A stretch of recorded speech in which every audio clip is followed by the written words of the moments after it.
Eaglry versus North. This should be a good match. I really like this map. I really like this matchup.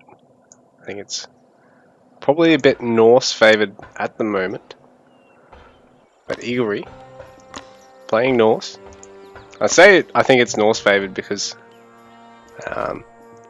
Norse got a whole bunch of buffs before this patch that sort of put them in a really good state, I thought. And I do think this patch might have sent them over the edge, but in saying that, Greek have actually got a big buff to Toxotes as well, just after also being one of the main beneficiaries of the patch that nerfed fast unit speeds across the board. Norse was sort of the best off of the raiding civs after it, so they sort of come out ahead. I sort of saw it as a buff, and then on top of that, dogs got buffed anyway. So here we are, Eaglry versus Starofknight.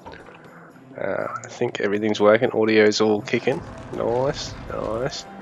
So Starofknight, the purple Greek player today, going for an early barracks, and Eaglry, the green Norse player.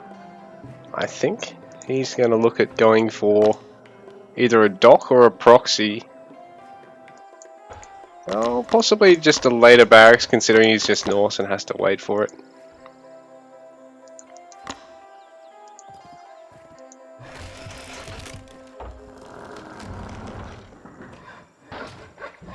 So Star's barracks is going to finish up. So one of the big changes of this patch is that infantry take forever to build compared to what they used to until you get conditioning. So some of their train time has been nerfed, but it's all been shifted to the conditioning upgrade, making this much stronger, much more essential to get as soon as you age 2. Eaglry getting the barracks as well. So delayed barracks probably isn't punished as harshly as it used to be. Delayed barrack strategies, double barracks, or just rushing dock because the barracks are individually weaker, are all things that are really hot at the moment. Going for a fast second town center before everything else is arguably the weak strat of the patch. So Eaglry gonna have that barracks finishing up pretty quickly. He's got 2 villages and the scout. Triple build speed on that one. Let's get those guys back to it. Oh, he's going to go for the longhouse. So, really needing that one there. Good of him to have the wood to throw that up immediately as well. Norse is a bit of a funny civ, because you've got that second scout, and the longhouse takes an extra 50 wood compared to a house. It does actually take up 10 rather than 5 pop. So, spearmen coming in en route, taking the long way around, and they're in the perfect spot to actually deny a villager heading towards the water here to try and throw down a dock. But in saying that, Eaglry's own villager production. Oh, he's going for a really quick age 2 here. Wants to go for a fairly safe dock because he'll have access to both throwing axemen to help him on the land. Thank you for the follow. He'll have throwing axemen on the land. And he'll be able to get warships on the water. And he's actually trying to hide the villager as far over as he can. Getting that dock out now. Not wanting to extend here because Star does have the unit advantage, but Star hasn't actually stopped that villager from producing the dock. I don't think Star was watching when Eaglry's dock villager came streaming through there. And so Eaglry is down by a spearman, but he's only about 12 seconds away from having another one. Star pushed off that huntable, so he does have the fact that he's gathering a little bit slower than he'd like to. Gonna have to replace that storehouse and take picker's gloves in order to be able to catch up with the food gathering. Eaglry, sorry. So Star's really helped pressure Eaglry there, but Eaglry has the faster dock timing over Star. So Eaglry having to play it a bit safely here. He doesn't really know whether Star kept making villagers behind, kept making too many spearmen behind that or not. Didn't really leave a scout directly in the path, I don't think. Neither player's got a warship out yet, but neither player knows the other has a dock here, I don't think. Eaglry is going to have... Oh, Eaglry did cancel those fishing ships because he wants to take the other water instead. And this time he's really securing it. Is Star going to notice? Star's going to notice Eaglery's villager, so Star's actually checking with his own villager at the moment. I don't think Eaglry saw the dock at all. Star can't see it though, but he will see a fishing ship pop out if Eaglry goes for one. Eaglery's going to fish on this side and actually outpost the far side. So this is really smart. Eaglery's going to secure this one, but Star, in the meanwhile, is going to figure out Eaglery's on this one. But Eaglry hasn't. Oh, Star's been the one to actually check with the fishing ship. And neither player's on a warship just yet. Neither player's... Oh. Star actually had moved out, trying to pressure that wood line. So Eaglery's not going to have the wood to actually make a warship just yet, but Star probably needs to get one out himself. He wants to deny that pond. Eaglery's going to be able to fish over at this other one because Star hasn't made any attempts to try and secure it yet. And Star did lose pretty much everything there, except for a single spearman. So does Star really have much in the way of army here? It's 25 villages to 22. I think Eaglery's villager production... Oh no, Eaglry must have lost some villagers there. But Star doesn't have much army left here, and Eaglry does have that faster warship, so he's going to be able to punish Star here. Star's desperately going to have to get a warship out on one of these ponds, otherwise Eaglry is going to secure both of them. Second longship on the way here for the Norse player. That villager, ooh, does go down. Second town centre there. Much quicker for Starofknight. But it is a slower investment these days. Again, because we are playing on that new patch, so... Double warship here for Eaglry. I think Star's going to just have to sack that one and try and destroy this one on the land when he gets a critical mass of units. So does he know about it yet? No. So Eaglry basically has secured both lakes at the moment. Even though he's got that later second town centre, I think he's in the spot where he can really look at throwing down a whole bunch of production facilities and take a market even if he wants to, instead of worrying about the second town centre if he really wants to. Star, in the meanwhile, is probably going to have to play a very crafty, heavy anti-infantry in to get some spearmen as well against this Norse army. Good Hypaspis count there though, so it's going to be a big threat. This mix of infantry here for Eaglry. He's got those spearmen there. They're going to pretty much just be cannon fodder at this stage. So Star, having seen the dock over there for Eaglry, gonna let this one go over here though. There is 3 schools of fish on both of them, so not hugely generous, not nothing either though. So 3 is probably about the average number, but oftentimes you will get ones with 4 or even 5 on Swamp Pass. So Eaglery's really secured that one there. But over on this side, ooh, he is going to have to get a longship out.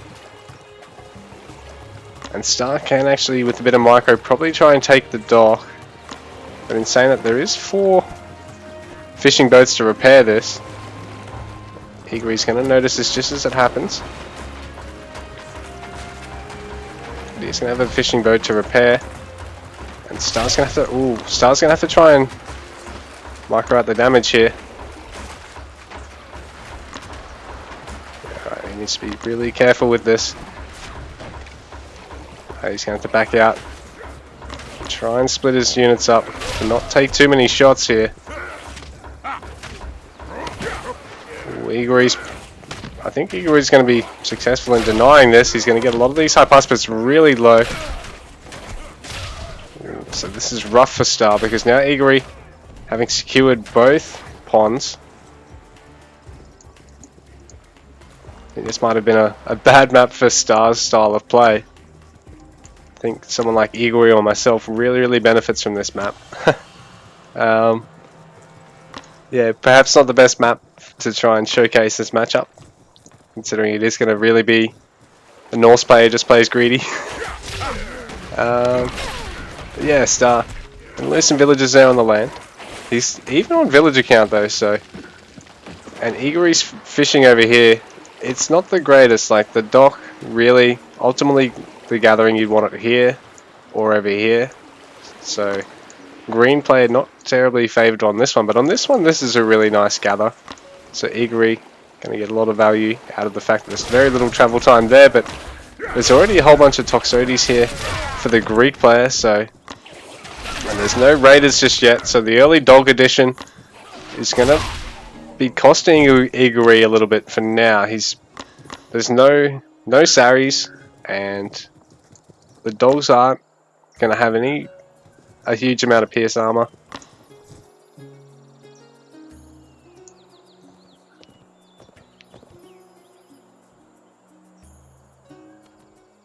But I suppose if you get the dogs in number, and now that Eaglry does have all this food,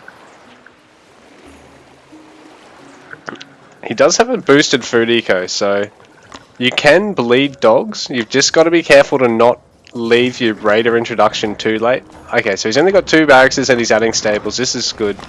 And ranges. Oh yeah, another stables. Yeah, no, great. No, okay, Eagry's going to do fine, I think. It's just if you don't have this sort of food income, it's very hard to make use of the dogs because you're going to trade cost ineffectively until you get them double upgraded for the pierce armor. And you're going to need to have a shitload of raiders anyway. Because I think Star's Unicomp against this is basically just going to be Hypaspis Toxotes. Mostly Toxotes. And then he'll add some spears. Yeah, he's going to add a couple of spears now. So Star's comp is going to be very hard for Eaglry to overwhelm at first. Particularly because there is that buff to the Toxotes. They're going to deal a little bit of extra damage. But yeah, the dogs are basically just going to be like cannon fodder for the most part. Like there's no Saris, so unless you're just hitting and running with them, the dogs aren't gonna trade, you know, amazingly well until you've got that second upgrade that gives them 30% pierce armor. You know, because it stacks with your armory upgrade.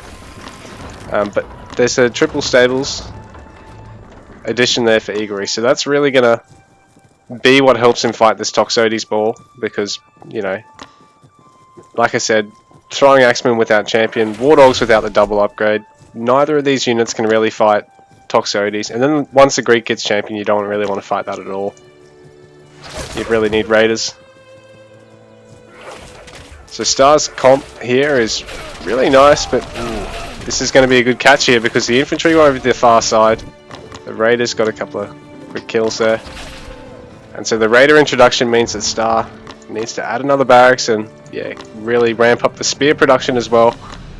Needs pretty much almost pure spear Toxotes with only a handful of Hypaspis if he really wants to try and split off and try and raid. But Star, considering he's having to gather without any water, he's doing very well, I think. Like, Star's score right now, that disparity is nothing compared to where you could be when you're down by double dock. So he's doing well and maintaining his control of the map, but he just needs to be careful to not bleed too much because Norse in this position gets to be extremely lenient with your hit and runs. You only have to get a small amount of economic damage while bleeding, you know, the units, the raiders, or the dogs that you're going to use to hit and run to really get ahead out of it. So yeah, Star needs to be careful to pull these guys back because these raiders, if they find this is going to be very hairy for him. But Star has enough units here to really clean up these raiders. If he just sends some spears over this far side here, just to block them, and the rest just come straight on them. It's going to be hard for Eaglry to get out of this. Because the spears, I mean the raiders are now very susceptible to pierce fire. They've actually had some of their pierce armor shifted to being a bonus towards range. Actually, I believe that's only with the champion upgrade. But yeah, Eaglry having to back off there, perhaps losing a little bit more than he should have. But in saying that, Star doing a really nice job at being proactive with his defense. Like his defensive army, he's kept it up here to try and minimize his losses, and right now he's catching Eaglry without all of his raiders here, so this is going to be rough. All the raiders go down, so these throwing axemen really need to back out. Star's got a huge Greek army, sort of the perfect comp at the moment for him to be able to deal with the raiders. And even though this map is probably a rough one for his style because it just sort of plays into Norse being able to, like I said, get a roided up food eco, Eaglry is having a bit of a rough time at actually being able to capitalize on it. He does have that big food bank though, and he is age 3 now, so if he gets the double upgrade on the dogs, he's a lot better off against these Toxotes. Like, they don't just get detonated like that. And like I said, Raider Champion now, instead of giving you just more pierce armor, it gives you a bit of pierce damage, armor against damage against pierce, as well as a little bit less pierce armor than what it used to. So you sort of do need to have the dogs double upgraded to take engages, I'd say, at the moment. And this is a rough fight here as well, because it's spearmen fighting against raiders and dogs. Pretty much the roughest thing you can fight when you don't have big numbers.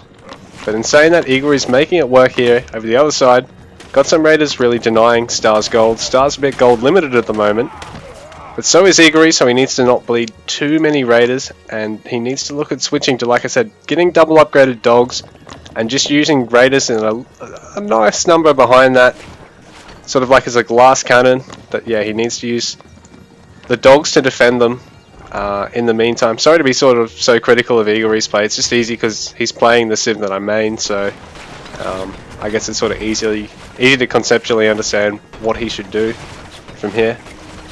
And in the meanwhile, you know, Star's doing a great job at maximizing the buff Toxotes. Like, right now, it's determining how Greek can play the matchup aggressively.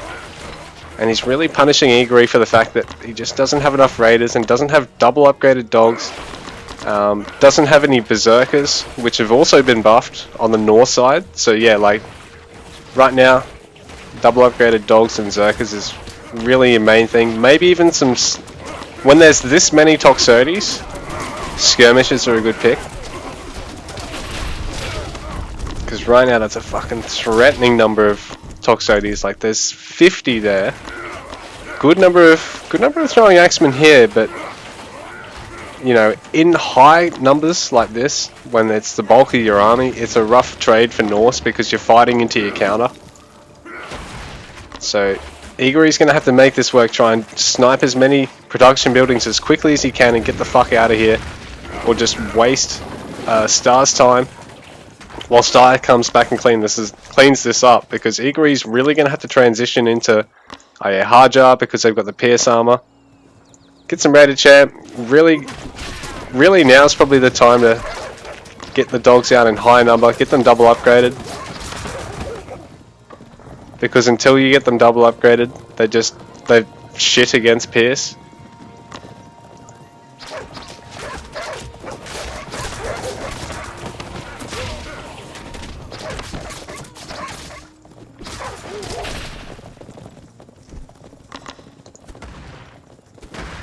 But Eaglery's not far.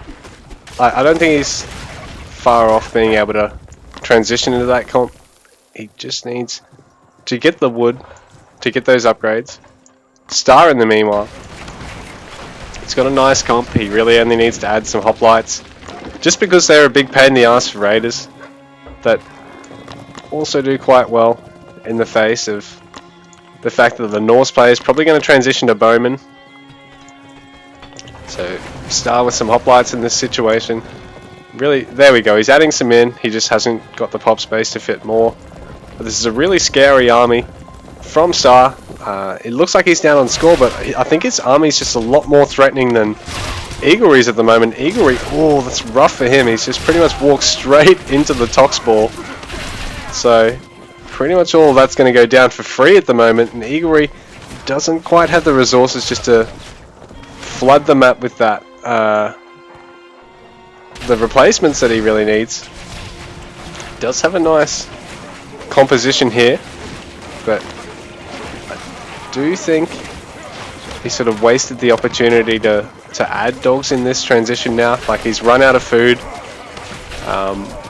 On the water there, he's going to have to play like a standard Norse dogless composition. This is a good fight for him though, because he's pretty much just only had to fight against Prodromos.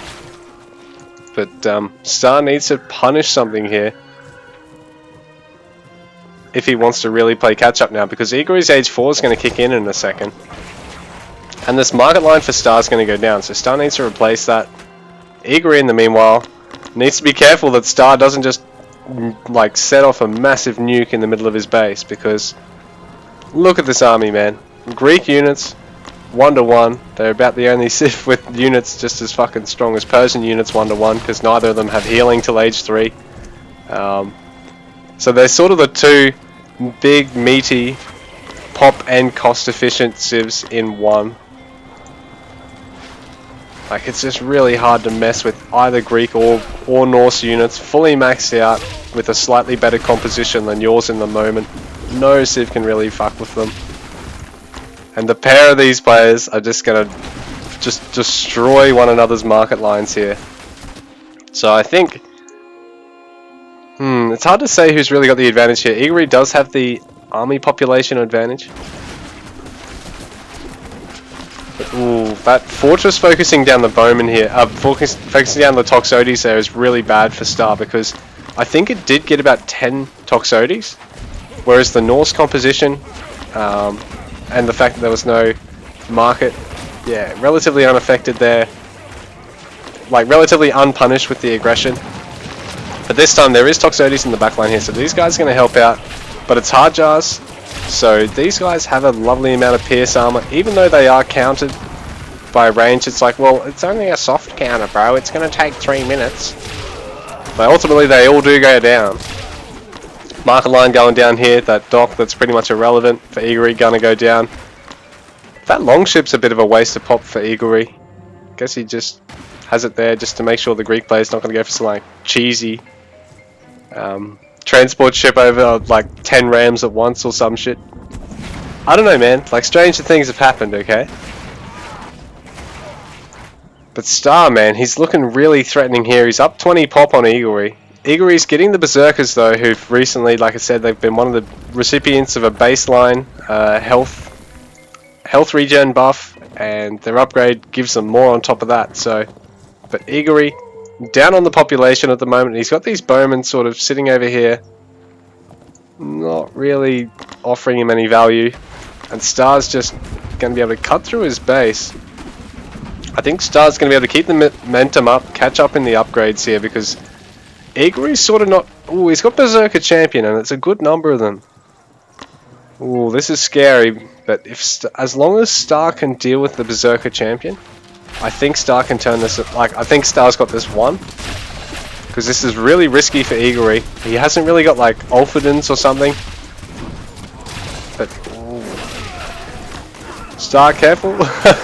This is a really tight micro spot for them to be in. Ooh, the Berserker Champion actually underestimated them. Eaglery's going to clean them up. All the Toxotes going down. Not enough to really frontline against those bad boys. Oh, I didn't realize they got full pierce armor and age 3 damage. So, Eaglery's really done a wonderful job of keeping them upgraded. These bowmen are going to go down, but Eaglery's just going to add a chief. More Berserkers, and then maybe even just throw in dogs behind this, and he'll have a great endgame comp. Man, these Berserkers are nutty. I don't know why they've been buffed so much. I think they've had a cost reduction as well, which really makes it easier. Like, normally, trying to get 15 Berserkers out, it's like, how the fuck am I going to afford that late game, man? I could build like 6 or 7. So, Eaglry in a dominant position here. I think I sort of overestimated just how many Toxotes had there and just how well upgraded they were in comparison to what they were going to be up against, because these Zerks as well. Holy shit, Star, don't get too close. Split everything up, man. Everything's going to die. Holy shit.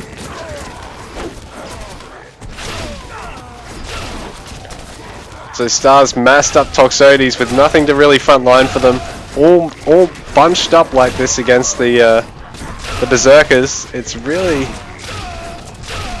really tough for the Greek player. GG. Star taps out. He was so close, man. He was so close, and then Eaglry just turned it on with the Berserker.